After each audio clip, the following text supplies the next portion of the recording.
So as I said, fiber is like our gut superhero, okay? And we're going to talk a bit. I've got 5 top health benefits why we want to prioritize fiber and why this is so important. And I don't know about you guys, but for me, if you tell me to do something, I won't do it. But if you tell me why I should, then I'll do it for the rest of my life. So for those of you who love to know why, here's where I am. You guys are the ones I'm talking to. All right. So number 1, as we've been talking about, no genius points here, but fiber improves gut health, okay? And we're talking about carbs, we're talking about dietary fiber. They're basically our gut bacteria's favorite foods, okay? So they're the hot chips for our gut bacteria, okay? And when you indulge your microbes in these kind of foods, basically, as I've been saying, you show them love, they're going to show you some love back. And traditional Chinese medicine recognizes that the gut is like the furnace of all health. All health starts in the gut. And Western medicine would agree with that, especially with all of the number of scientific papers that have come out over the last sort of 30 to 40 years, basically saying that fiber is the way to go. And obviously from, as far as pretty much any health matter is concerned. And that's why I have some real reservations about some, basically some very low carbohydrate diets, some very keto style diets, where there's just we're really missing some of these nutrients and this fiber, and it's about getting a whole balance, but more on that in a bit. So I just want to explain a little bit why fiber improves gut health for those of you that like the detail. So essentially, gut bacteria ferment some types of fiber, and they produce some byproducts, and these byproducts are called short chain fatty acids, or SCFAs, as you'll see on the screen. And so you'll hear things like butyrate, acetate, and propionate. They're all the compounds that are produced. So at an intestinal lining place or location, right? And these compounds have been found to have, or basically to counter inflammation. They've been found to reduce the risk of cancer cell formation, so super important. And they also decrease the transit time. So what I mean by that is the less time that the shit hangs around in your gut, the better. All right. So you want that. You want that shit out of there. Sorry for those of you listening with small kids in the background. I apologize. And I did get the go ahead from the girls to just lay it on, and that you guys could handle it. And sometimes there's just no more powerful way of saying it.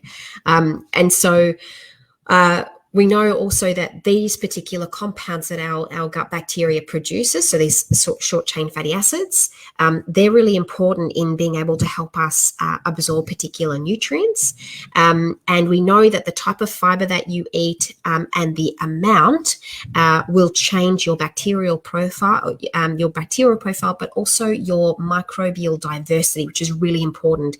It's really important to have large or high enough amounts of these of certain types of bacteria, but a lot of different types, because they all produce different compounds that can affect our health. I could spend another hour talking about, different nutrients that affects our microbiome and really kind of get into it, but I'm going to keep it really brief, just in the interest of keeping this to under an hour. Okay. So the second thing is, as we've been talking about, so fiber does help us with weight loss, and we know, and this happens basically in 2 ways. So number 1 is it can help to shift your gut bacteria, right, or bacterial profile, or your microbial profile is probably a better way of saying it, to one that is going to be conducive to weight loss and to feeling fuller and to improving your metabolism. So that's kind of one way. But also, fiber slows down the rate of digestion, right? So it takes a little while. It's like, say, instead of, let me just put this into context. So say if you have a donut, actually it's a bad example because it's like high fat, so it slows down anyway. Let me think, a piece of white bread versus, actually this is a good example, piece of white bread versus a piece of, say, wholemeal sourdough, right? Really different. And you'll notice You have a piece of white bread, it's like eating cake. All right, it's absorbed and it's digested really quickly. Wholemeal sourdough or rye sourdough, for example, has got a much lower GI because it has more fiber and it takes a little while longer. So instead of it digesting, say, in 15 minutes, it's going to take more like 2 hours. Okay, so that's going to be really important, and that's going to be what keeps us feeling fuller for longer, rather than kind of eat something like have a bit of toast for breakfast and then half an hour later be looking for your next snack. Does that make sense? Just going to pop back to the comments here just to make sure I'm on track. Shell says, do you have a podcast? No, I don't. But sounds like I've got the encouragement to go ahead. All right. So lots of comments here. Beck says we'll keep sipping the wine. Awesome. All right. So back to a couple of the other health benefits that I wanted to talk about. So next I want to talk about it reduces or about fiber reducing the risk of type 2 diabetes. So as I just talked about before, this kind of lends onto this point kind of nicely. Higher fiber foods slow down the appearance of glucose, after eating a meal. And it means that your body doesn't have to produce quite so much insulin at one time, right? It likes it sort of slow and steady rather than trying to deal with that onslaught of glucose from any carbohydrate. I should just preface that by saying any carbohydrate that you eat, whether it's from a potato, a sweet potato, a corn cob, or a burger bun, it all breaks down to the same thing. It's just what we care about is that appearance of glucose coming into your bloodstream should be nice and slow and steady rather than this huge peak. And essentially there was one study that had about 12,000 participants. It was a European study, and they found that fiber from whole grains and vegetables can reduce the risk of developing diabetes.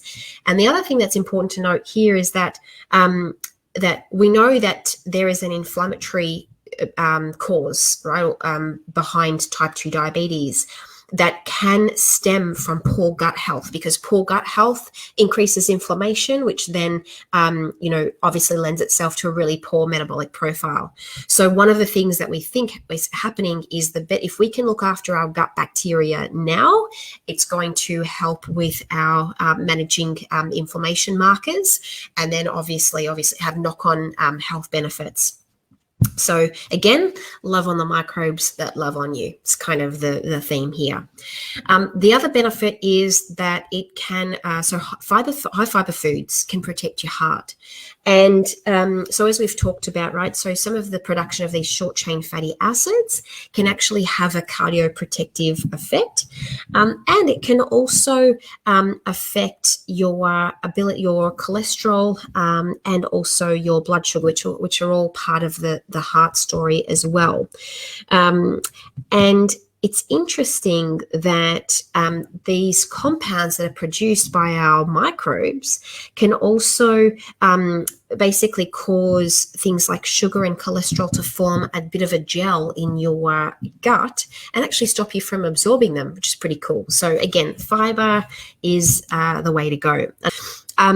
Let's talk about the C word, and I'm not being rude here. Well, it kind of feels like it's a rude word, but we know that high fiber high fiber diets can also prevent some cancers. And we think that so there's definitely links between high fiber diets and lower rates of bowel cancer. It's kind of like, I feel a little bit like kind of like if you've got high fiber, it moves it out quicker. You've got a healthier microbiome. It's right there, right? It's like it's sort of obvious. If you go for 7 days or even 2 days or 3 days without doing a poo, that is not a good sign. That is waste material. That shit needs to get out, as we talked about. So there is obviously there's a link there between low fiber diets and higher rates of bowel cancer. But what is really interesting is that lower fiber diets have also been linked to other types of cancer. So things like esophageal cancer, pancreatic gastric cancers, endometrial cancers, breast, and also renal cancers as well. And we think it's those compounds that are produced by our microbes. that are basically influencing our inflammatory state. And we think that butyrate, so one of those short-chain fatty acids, is actually responsible for reducing the risk of tumor growth. So again, basically painting the picture, fiber, we need to pay attention to fiber. And for some reason, Siri's just gone off again. I don't know why. I must have said something that sounded like Siri. All right, so is this, before I move on actually, is this all making sense? Any questions so far? Is this interesting? Yeah, Beck, I know. I thought of you as I was putting this together, mate. Cancer survivor. Yep, so definitely high fiber all the way. So, awesome. Okay, cool comments, guys. I think there is a slight delay, so forgive me for just pausing for a minute. We're going to talk a little bit about, I just actually want to just sort of summarize what I just said while those comments are coming through. So remember that you've got your gut lining, right? So imagine that you've got your gut lining here. You've got this like mucosal lining, right? That protects your intestinal cells and obviously your bloodstream, right? From any kind of toxin or waste material or waste product. Now, if you don't have enough fiber, bottom line is that, or the right types of fiber as well, is that your gut microbes, either the good ones tend to die off, and the ones that persist are the ones that learn how to eat other things like protein from your mucosal lining, right? And when that happens, has anyone heard of leaky gut? Right, there's this concept that naturopaths created, and clinical science is just catching up. Leaky gut happens when you have got there's a microbial imbalance. Your gut health is suffering. You've got microbes that are eating away at that intestinal lining, and then you have toxins that are seeping into your bloodstream, and that's where all the inflammation happens. That's where all of our metabolic disturbances or challenges can often stem from.